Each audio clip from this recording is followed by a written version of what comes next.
there's a gentleman right here in the front row. His name is Louis Orloff. Where you from? St. Pete, Tampa? Where are you from? St. Pete. From St. Pete, who came to me a couple of years ago with an idea that I think is not a terrible one. And immediately I remember I reached out to Enid to talk to her husband, Steve. I wanted to sort of broach the topic and talk about it. And some other people, and it's the following. These reserve accounts don't earn any interest. They don't get any kind of return. And we're talking about 634 units, and you're putting that kind of money away for a long period of time, you know, and there's absolutely no return. That's why people are really reluctant. They lose the opportunity cost of those dollars. It's kind of like when you got a mortgage, your first mortgage at least, and the bank required you to escrow property taxes. And you're like, I'm fronting all of this money, they're getting the float, right? And then they get to hold that money and then they pay, you know, when they want it, but I'm losing the ability to use that money.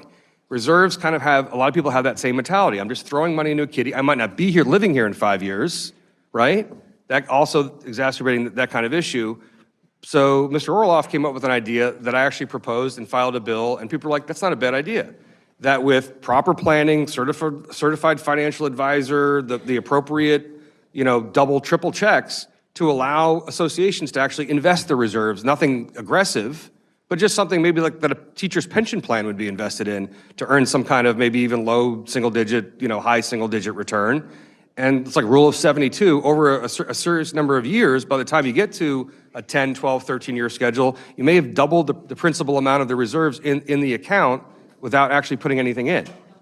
And you know, that's one kind of instrument or idea of lessening, you know, what everyone's considering to be doom and gloom and the apocalypse coming.